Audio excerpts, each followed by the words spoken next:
Многія беларусы часта наведваюць Вільню. І я прапаную кожнаму, хто выпраўляецца ў нашу старажытную сталіцу, хоць аднойчы прайсці міцкевічаўскімі сцежкамі па Вільні. Наведаць Віленскі універсітэт, дзе ён вучыўся. Падысці да базыльянскіх муроў, дзе Адам Міцкевіч быў зняволены з сваімі сябрамі, філаматамі і філярэтамі. Знайсці дом, адкуль ён назаўсёды выехаў у высылку у глыб Расіі, каб ніколі больш ужо не пабачыць радзімы. Літва, бацькоўскі край, ты, як здароўе тое, не цэнім маючы, а страцім залатое шкада, як і красы твае, мой родны краю. Тугою па табе, тут вобраз твой ствараю.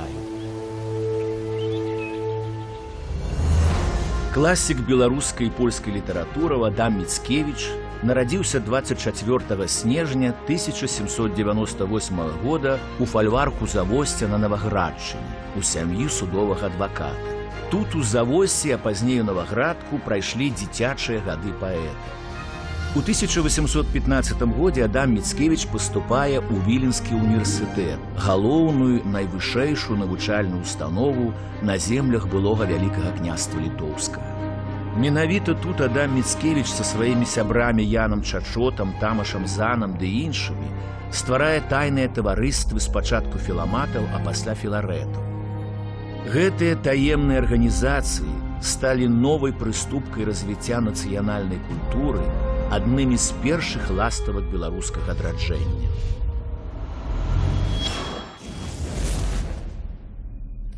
Мне найбольш падабаецца такое ненавязлівае атаясамленне асобы Міцкевіча з Беларусю, якое зрабіў у светлай памяці Сакрат Яновіч.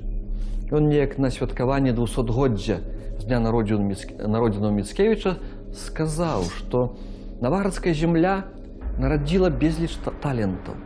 Напрыклад, яна нарадзіла двух геніяў, двух Міцкевічаў. Адзін Міцкевіч, Адам, напісаў эпапею 18 стагоддзя «Пан Тадэуш». Другі Міцкевіч, гэтым разам Канстантін, напісаў эпапею 19 стагоддзя, якая называецца «Новая земля». Гаворка ідзе пра Якуба Коласа.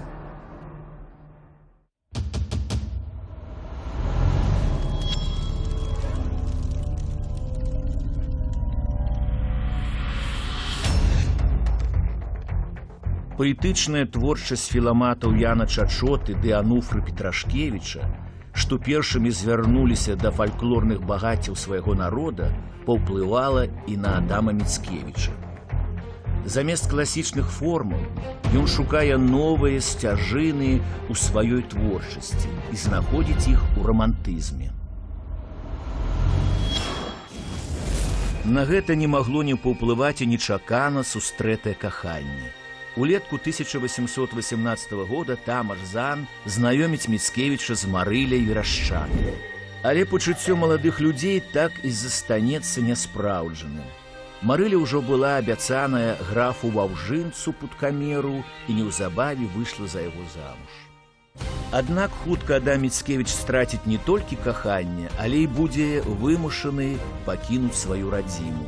Пасля выкрыцця царскімі ўладамі таемных таварыстваў філаматаў і філарэтаў, многія з іх удзельнікаў былі высланыя за межы былой Рэчы Паспалітай. У 1824 годзе Адам Міцкевіч выязджае ў Расію. За 5 гадоў, што правядзе паэт спачатку ў Пецярбургу, потым у Маскве, ён пазнаёміцца і зблізіцца са многімі знакамітасцямі расейскай літаратуры – Пушкіным, Жукоўскім, Грыбаедавым ды іншымі.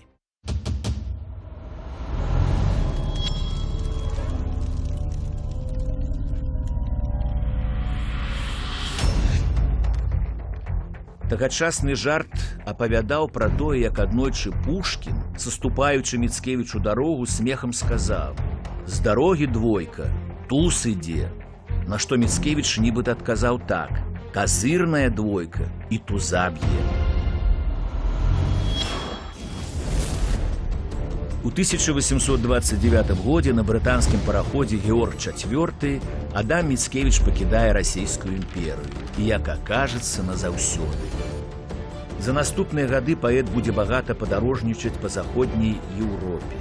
Нямецчына, Чэхія, Швейцарыя, Італія, Францыя. Але найбольш за ўсе астатнія уразіць Міцкевіча Рым. У вечным горадзе Міцкевіч пэўны час вывучаў працы старажытных гісторыкаў. Пазней паэт абірае месцам свайго сталага жыхарства Парыж. Менавіта тут, у 1834 годзе, была скончана паэма эпапея «Пан Тадэуш», гімн роднай Беларусі і ўспамін пра сваё няспраўджанае юнацкае каханне.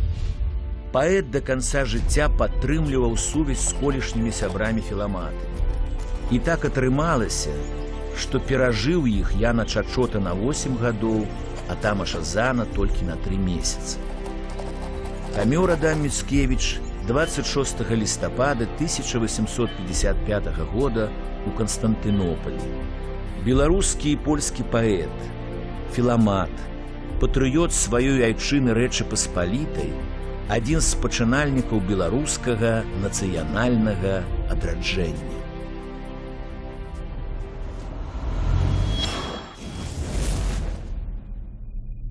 Адама Міцкевіча лічаць сваім паэтам і палякі, і літоўцы, і беларусы.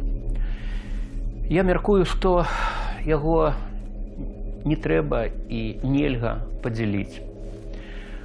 Гэта геніяльны паэт польска-беларуска-літоўскага памежжа. Менавіта такім яго трэба ўспрымаць. І зусім не выпадкова все гэтыя тры народы зноў і зноў звяртаюцца да творчай спадчыны Адама Міцкевіча. Колькі было спрэчак пра Адама Міцкевіча? Чый ён паэт, чый ён геній? Польскі, літувіскі, беларускі. Але не все усведамляюць або не хочуць гаварыць, не хочуць усведамляць, што Літва, пра якую ён пісаў, гэта і была Беларусь. Яго народная Наваградчына. Ён не ведаў літувіцкай мовы. Сёння гавораць, што Міцкевіча нельга дзяліць, што Міцкевіча, і я з тым згодны, трэба лічыць агульным набыткам трох народаў – польскага, беларускага, літувіцкага. Як выказаўся адзін вядомы даследчык творчасці Міцкевіча, што маем рабіць з гэтым жыда-беларусінам, які па-польску ўсклікнуў «О Літво, ойчызна моя».